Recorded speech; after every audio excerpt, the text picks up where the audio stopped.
Hey guys, what's up? It's Corbin Stuckey with PixelTalk here, and today I've decided to review the first Sinister movie, considering that Sinister 2 is coming out this Friday. Now, there are 4 movies that I think of when I try to kind of figure out the mainstream horror movies of this decade.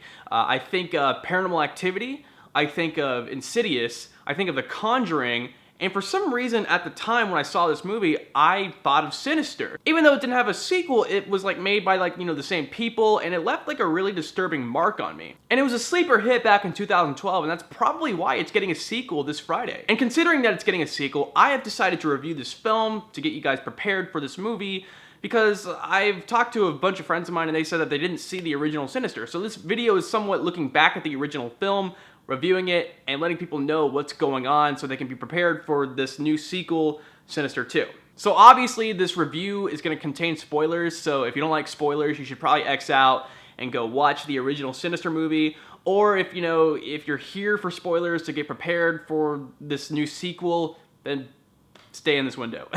Alright, Sinister. So this film came out in 2012 and was directed by a guy named Scott Derrickson, and it stars Ethan Hawke. Now the first thing that you see when you start this movie is a family being hung. It's filmed on an old Super 8 camera, and this family is being hung by a tree. This is the most disturbing opening to a movie that I have ever seen, and it really sets the tone to what we're gonna see further on in this movie. Then it cuts to Ethan Hawke's family moving into this house. Ethan Hawke is a writer. He only made one good book, and he hasn't been able to write a good book ever since, or he just has had writer's block. And he's moving into this house because later on in the film you find out that this is the house where the first family was murdered. And after the murder of this family, it's all over town. There's also this little girl that was kidnapped that was from the family, and nobody can find her. And he's trying to find any evidence that the police may have overlooked so he can write a book about it. Because that's what his first book was about, was finding evidence that the police overlooked, and he got a lot of praise for that. So he's trying to do the same formula again. And the first night, as he's staying in this house, he finds evidence, somewhat. He is in his attic, and he finds a box of tapes, of Super 8 tapes, with a camcorder inside. And while his family's asleep, he goes to watch these Super 8 tapes, and he finds some of the most disturbing videos that he could ever find in an attic. The videos are mainly just videos of families from other houses being killed in the most unique fashion ever. There's one video where a family is being burned alive in a car. There's one video where a family is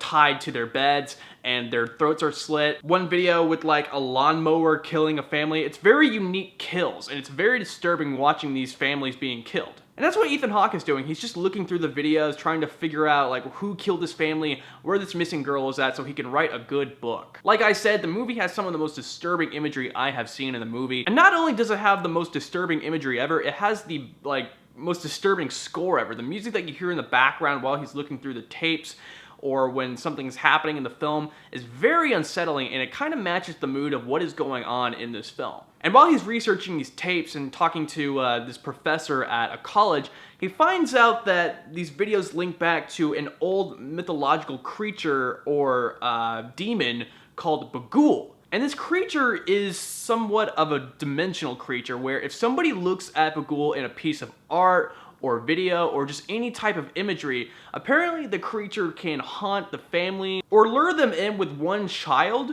and eventually the family is killed. Now, although I love it when he's researching this and he's finding out all of this information, it's really the only part in the film that's noteworthy. It's very disturbing how he finds this information from this college professor, and he's looking at all these tapes and finding out that it was a creature that killed this family. However, it's really the only noteworthy thing that happens in this film. I mean, there's little bits and pieces where you see things in the background and, Bagul kind of interacting with him in the pictures, but that's the only, it's little bits and pieces. The only thing that really happens to him in the film is kind of at the climax. Like I said, a majority of the film is him just watching these tapes. Nothing really happens to him or his family, but only at the near ending of the film. And even though the audience is very invested while he's going through these videos, it's very hard to watch a second time. I'll be over at a friend's house, and they'll be like, "Hey, let's watch a scary movie." And I'm like, "Sure, let's do it, man. What do you want to watch?" And they're like, "Sinister!" You know what? I already saw that. Well, yeah, I know, but like, you know, you can rewatch it again, right? It's Sinister. It's pretty scary. Well, yeah, I know, but it's pretty scary, but like, you know, it's not one of those films that you can just watch again and again and again. Like I said, a large majority of the film is him just like watching these videos and trying to figure out what's going on. It's somewhat like an investigation. And the only noteworthy part of the film that affects him and his family is at the ending of the film. Now, this is where I gotta go into spoiler territory. I know I've gone a little bit into spoilers in this video, but I'm gonna be talking about the ending of this film now. So during the film, he's talking to an officer named Deputy So-and-so. That's not really his name, that's just how he refers to him in the movie. Why he doesn't know his actual name because he's an officer, I have no idea. And he asked Deputy So-and-so to kind of try and figure out the links between these families and, you know, to see what's going on. However, before he can get this information, Ethan Hawke, he sees Bagul in the attic just like, you know, 5 seconds, and he's like, okay, we're gonna leave this house. So they move back into their old house, which is actually a mansion. I mean, if I was the wife of Ethan Hawke, I'd be like, well, why did we move into this regular house? We had a mansion. He gets a call from Deputy So-and-so saying there is a link. So the link is that before these families were killed, they moved into a new house. And before they moved into a new house, the house that they were living prior to moving into the new house was owned by a family that was killed before them. It's kind of like, I don't know, like it's creative, but then I kind of realize that it's stupid, but it's kind of creative again because, like, you know, it doesn't leave tracks for Bagul. I don't know, it's hard to, like, you know, have a mindset of whether or not, okay, is it stupid, is it creative? It's just something. And after getting this call from Deputy So-and-so, Ethan Hawke finds out, oh crap, we just moved. And then after the phone call, he realizes that the coffee that he drank was tampered with, he's been drugged, and he immediately goes to sleep, and he finds out that his daughter in the film drugged him. It's later revealed in the film that it's not actually Bagul that kills the family. He actually makes a child family member kill all of the family, which, I gotta say again, is another disturbing part of this film.